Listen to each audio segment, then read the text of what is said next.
Among the most famous of Jesus' miracles is recounted in the Gospel of John, here in chapter 5, where Jesus heals a paralytic at the pool of Bethesda. I want to say that wrong. Bethesda.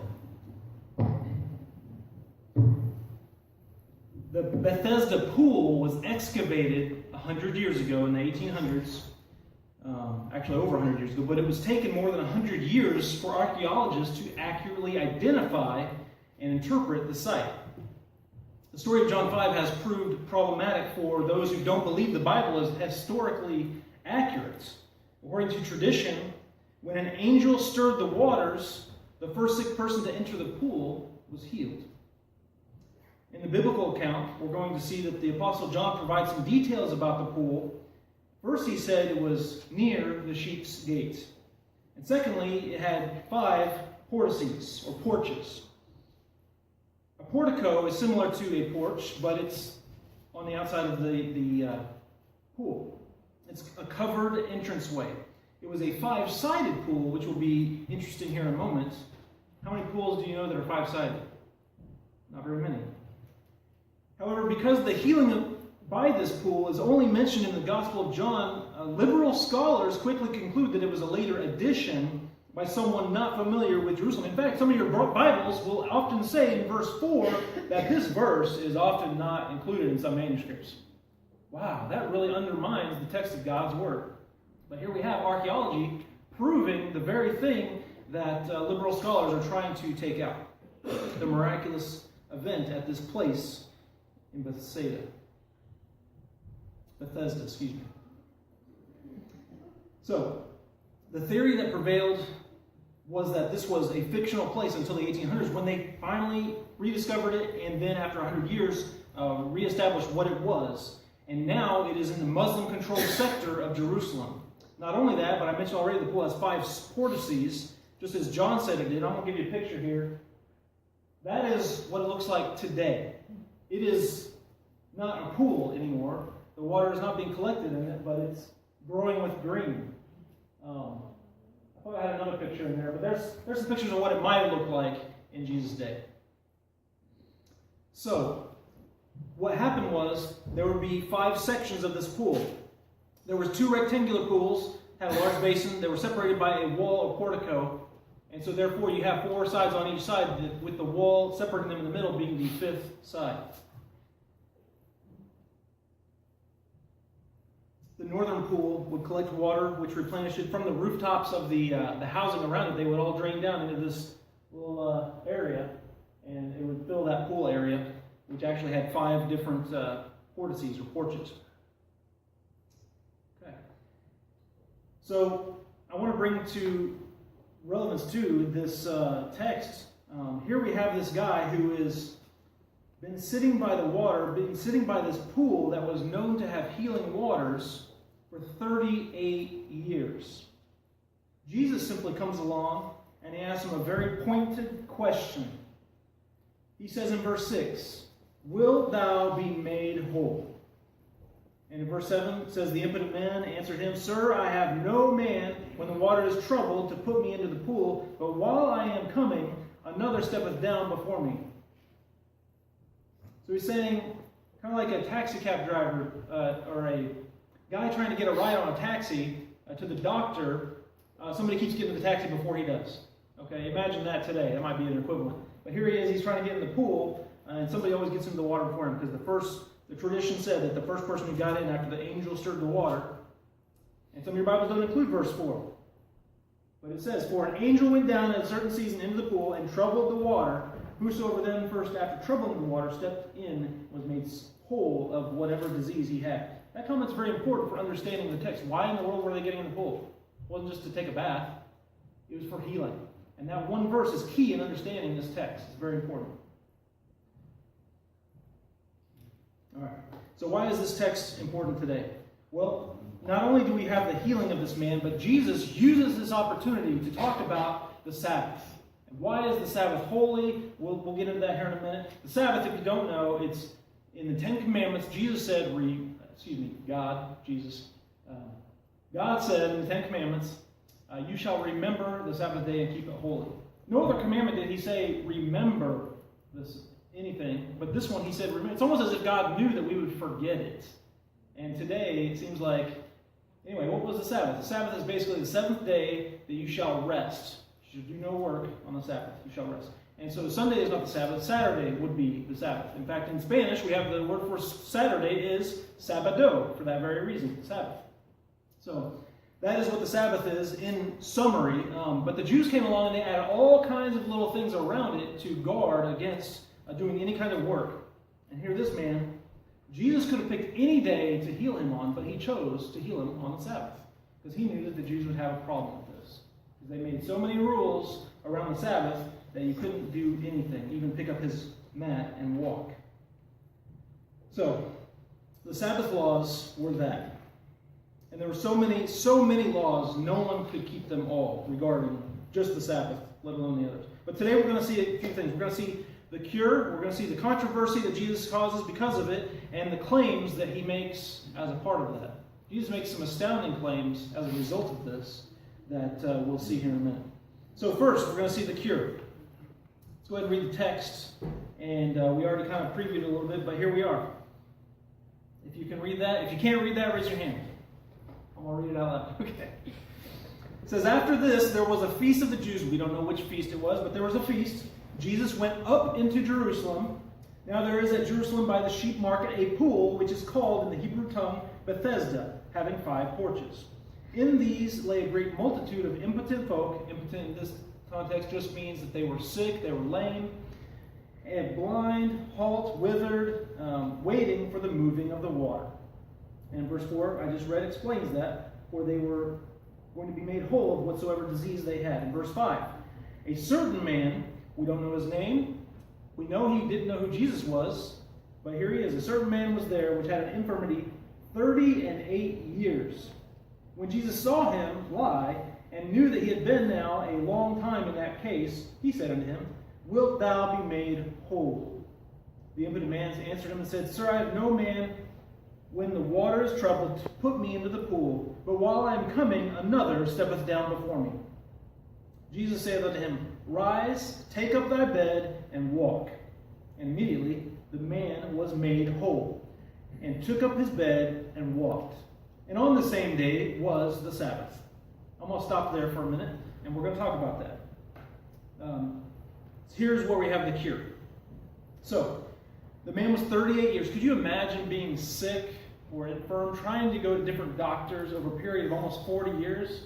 It's almost symbolic of the Israelites being in the desert for 40 years, not really enjoying the promises of God into the promised land because of their doubt or unfaith, their naysaying of God's promises. They had to, that generation had to die in the desert before their children could inherit the promised land. But here we have a guy who's in there 38 years waiting. You think after 38 years, you think after a year, you would get disheartened. You think after a year, you would get broken. You might even give up.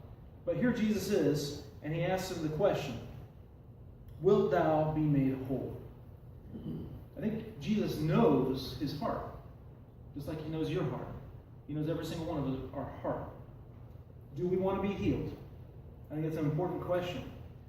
Because sometimes when we're going through things, we might not really want God's answer. And we have to be challenged. Do you really want it? It's a question to test his will. Jesus is testing his will and his obedience. This is a question to test if the guy really wants to be healed. It seems like kind of a mean question, too, being that he's been there so long. Who would ask somebody in a wheelchair, hey, do you want to be healed? Of course they want to be healed, right? That's kind of redundant. But some people, believe it or not, like being miserable. They like staying in the state they're in. And hear me, they're comfortable with that. Because they don't know what the alternative looks like. We sabotage ourselves when success comes, and we stay in that state because that's the norm. That's what this guy knows. That's what he's comfortable with. He probably doesn't know what it's like to be healed. He can't imagine it. He's all lost all hope. Jesus is asking straightforwardly, Wilt thou be made whole? Usually when people are sick and they want to be made well, they pray. They ask God for the cure. We don't know if this man had been praying at all. We have no idea. It doesn't say. He may have. But we know that God answers prayer. And Jesus, usually when he healed somebody in the Bible, he attributed that healing to their faith. He would say, your faith has made you well. Does he say that in this occasion? No, he does not. Here he doesn't. Instead of addressing faith, Jesus addressed the will of the man. Sometimes a person's will is broken and needs to be reawakened. What about your will? What is your will pointing to? It was the man's will that needed to be healed. After 38 years of being overlooked, you might think he was a little hopeless. His will was probably shot. He didn't know what else life had for him. We can only speculate. He might have even felt like he was forgotten by God. But no, God didn't forget about him. Here Jesus was, ignoring all the other sick and lame people around, and he goes straight to this guy, singles him out, and focuses solely on this lame man. But here is the excuse. The guy says, I have no man to put me into the pool, but while I'm coming, another steps down before me. So others were beating him to the punch. They were beating him to the water. Did Jesus offer to help him to get into the water? No. That would have been my first thought. Well, let's get you down in there. If that's what is going to fix it, hey, let's do something to fix it. I'm always about, let's do whatever's the quickest way. But Jesus is even more efficient than that. He says, rise, take thy bed, and walk. And immediately, it says he was made whole. Not an hour later, not 6 months later, immediately. So, how do we apply this to our lives? Well, I don't know if anybody here is lame like that guy was. And I don't know if God's going to heal anybody of that kind of injury today. But sometimes don't we use excuses? Don't we use even sometimes religious excuses not to do things? Maybe we use Saturday as an excuse to lay in our bed. Here he was so comfortable by the pool of Bethesda that he had his bed, like right there. He is camping out at this pool. He didn't want to go anywhere else. That was where he was making his home. He was there. Do we sometimes use religion to hide behind, to keep from doing God's work, perhaps? This pool was right outside Jerusalem, right outside the temple. He was right there where God was at. And we don't know if he was being obedient or not, but what we do know is what Jesus said to him later on. And I'd like to pick up where I left off. In verse 10 it says,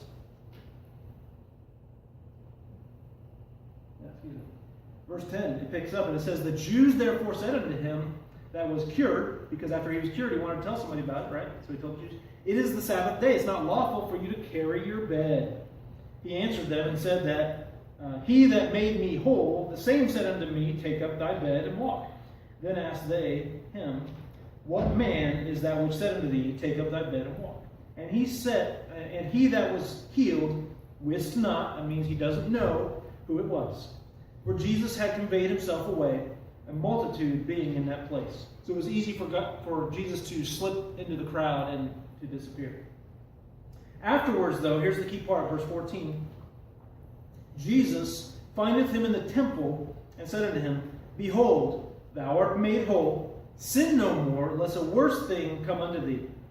The man departed and told the Jews that it was Jesus which had made him whole. And therefore did the Jews persecute Jesus, and sought to slay him, because he had done these things on the Sabbath day. So there we have. He didn't know who Jesus was. Jesus healed him without him knowing who Jesus was. Do you think God might heal somebody without them knowing who Jesus is? He sometimes does. He sometimes does heal non-believers, right? He does. He's still the one who did it. He's still the one who gives life to whom he wills. He is the one who the authority for life has been given to. And we're going to see that in the rest of the chapter. Jesus is the one who has that power. Whether we acknowledge it or not, that's on us. And this man was revealed to him that Jesus was the one who healed him. So how do we use religion to hide behind from doing God's work? Well, I went to church on Sunday. I did my duty for the week, right? I'm done. I'm done for another 6 days. I'm good to go. Okay. I knew an older guy. You guys don't know him. That's what he would do. And he would go to church, and he felt very good about doing that and donating to the church, and he thought he was very spiritual for doing that. But in the same week, he would curse God. I don't know how that registers in somebody's mind, but he would do that. And that was okay with him. That ought not be. And the Bible's clear about that you can't have two different kinds of water, salt and fresh, coming out of the same spring. Okay, it's either good or it's bad. And his fruit was making him known. So, how do we hide behind religion? And there, answer for yourself. I'm not going to put all the things that it could be. But ask yourself within your soul, am I using religion to disobey God in another way? He's called me to do this, but I'm going to substitute that with something that seems good, but it's not quite this. I know God wants me to talk to this person about God, but I'm going to do this, and I still feel like I'm doing good things. You know, good things can still be in substitute of God's will. Coming to church is a good thing, but if God's telling you to talk to somebody about the gospel, and you go to church instead of obeying God, I'm not saying you can't do both. Please do both. But if you are substituting that with going to church and thinking that you're pleasing God, you're wrong. If God is asking you to do something, that's what you need to be doing.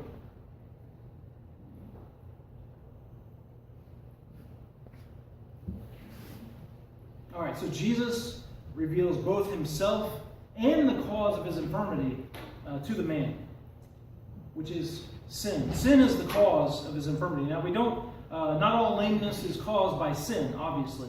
Because we see another example where Jesus heals, and he says that this infirmity was not the cause of his sin or his parents' sin, but it was so that the glory of God would be made manifest. Okay? So that lameness, not necessarily, is caused by sin. But in this case, it's kind of hinted at that it might have been because of his sin, because he says the words, go and sin no more, lest a worse thing come unto thee. What could that worse thing be? Could it be another sickness or disease? It could be. Or it could be that he's talking about hell. Either way, Jesus is the healer. The healer of the soul